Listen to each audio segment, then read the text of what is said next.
Hi friends, good morning. ఎలా ఉన్నారు? బాగున్నా? నేనైతే బాగున్నానండి. ఈ రోజు కొద్దిగా నిమ్మకాయ చట్నీ కలుపుకుందాం చెప్పుకోవాలనుకున్నానండి. మన అమ్మ ఇంటికి వెళ్తే మా అమ్మగారు కొంచెం నిమ్మకాయ చట్నీ ఊరబెట్టుకుని నాకు ఇచ్చారండి. దాని కలపన్న ఆలోచనతో ఇప్పుడు ప్రిపేర్ చేస్తాను. వస్తున్నా చక్కగా ఇదిగోండి, దీంట్లో పెట్టించారండి మా అమ్మగారు. కొద్దిగా కలుపుకుంటాను, కొంత తర్వాత కలుపుకుందామండి. ఈరోజు కొంచెం సరకాయ పులుసు పెట్టాం. ఈరోజు కూర ఎంత లేదు, సరే వేడి వేడి అన్నంలో బాగుంటుందన్న ఆలోచనతో కొద్దిగా కలుపుతున్నామండి. ఈరోజు ఇంతవరకు కలుపుకుందామండి. 2 రోజులు పోయా కొంత కలుపుకుందామండి. ఎప్పటిదప్పుడు కలుపుకుంటే ఫ్రెష్గా ఉంది. కాదు గింజలు తీసేసుకుంటే ఇంకా బాగుంటుంది. గింజలు తింటే టైం లేదండి. ఇప్పుడు తీసేద్దాం నా ఎదరక తీసి. ఈ గింజలు ఉన్నాయనుకోండి, పంట కింద అయితే చేదుకుంటుందండి గింజ. ఇంకా మా అమ్మగారు ఓపిక పాపం ఉడక పెడతాను ఓరేసిస్తున్నారండి. తీసుకెళ్ళి వేసుకోండి, నాకు చేసేది పోయి మీకు నేను చేయాలంటారండి. కాకపోతే చేయటం చేతగా కాదండి. ఇది మేము చేస్తే ఇట్లా ఈ జిగురికి గుజ్జు రాదండి. ఇలా తీసేయాలి గింజలు మొత్తం కూడాను. ఇదిగోండి, ఇది ఇలా చేసాం కదా, దీంట్లో చక్కగా సరిపడ కారం వేసుకోవాలండి. చక్కగా 2-3 చెంచాలు వేసుకుందండి, బాగుంటుంది కారం. కొద్దిగా సాల్ట్, ఆల్రెడీ సాల్ట్ వేసుకోరు అన్నవారు. సరిపడేసుకొని మళ్ళీ కలుపుకుందామండి. ఇది నిమ్మ ముక్కలు రెడీగా ఉంచండి కోసేసుకొని.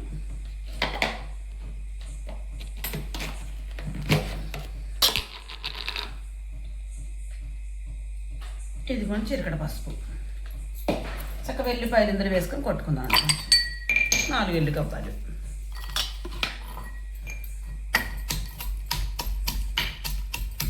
మా ఇంట్లో అందరికి కూడా చక్కగా నిమ్మకాయ కారం అందరికి ఇష్టమేనండి.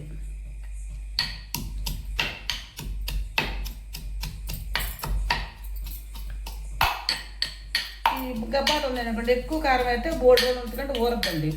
ఎల్లిపాయ కూడా కొద్దిగా కాబట్టి మెత్తగా కొట్టేసుకుంటే కలిసిపోద్దండి. లేకపోతే మనకు తగిలింది అనుకుంటే తీసి పడేస్తామండి, తినలేమండి, కొంచెం ఘాటుకుంటుంది కాబట్టి. ఇంట్లో చక్కగా కొద్దిగా నిమ్మరసం తర్వాత తీసుకుందాం, ముందు కలుపుకుందామండి.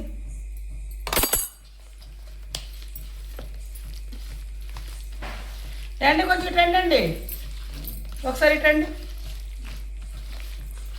కారం సరిపోద్దాము, కొంచెం వేస్తే సరిపోద్దా ఉంటా. ఒకసారి రండి, కొంచెం నూనె కానీ ఇవ్వండి. చిన్న టిఫిన్లో ఉన్నాను, ఇది కాదండి చిన్న టిఫిన్లో. 2 నిమ్మబద్దలు కూడా పిండుకుందామండి. అవసరంలో మూత తీసి అక్కడ పెట్టండి. అంత పులుపు సరిపోతే వేసుకుందాం. 2 చెప్పులు వేస్తారు. ఎందుకోసానంటానండి, అందులో కొంచెం మనం కలుపుకున్నాం అనుకోండి, చట్నీ పాడవకుండా ఉంటుంది. ఇప్పటికే కదండి నూనె మట్టి కొద్దిగా వేసుకుందామండి. 2 రోజులు అయిపోద్దండి.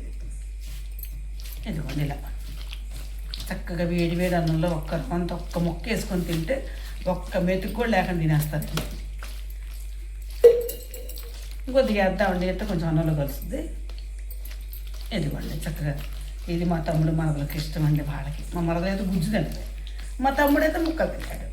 మా బుడ్డిగాడాళ్ళు అయితే అబ్బా పట్టి మా ఆపలు వద్దే అంటారండి. మా కొడుకు అయితేనండి ఇక ఈ పచ్చళ్ళు చికెన్ పచ్చడి పెడితే తింటా అంటాడు నా కొడుకు. ఇక మా రెడ్డి గారు ఏది వేసుకొని తింటారండి పాపం. ఇక నేను అందరూ సర్దుబాటు చేసి నేను తింటానండి. నాకు చాలా ఇష్టం అండి ఇదంటే. ఇది చక్కగా నేను ఈ విధంగా నిమ్మకాయ పచ్చడి కలుపుకున్నా. సూపర్గా అన్నం తింటే బాగుంటుంది. అన్నం తింటాడు వేడి చేద్దాం ఈరోజు చాలా టేస్టీ ఉంటుంది. నేనైతే ఈ విధంగా కలుపుకొని, నేను కలిపే విధానం మీకు నచ్చితే నాకు ఒక లైక్ ఇచ్చింది. Please subscribe.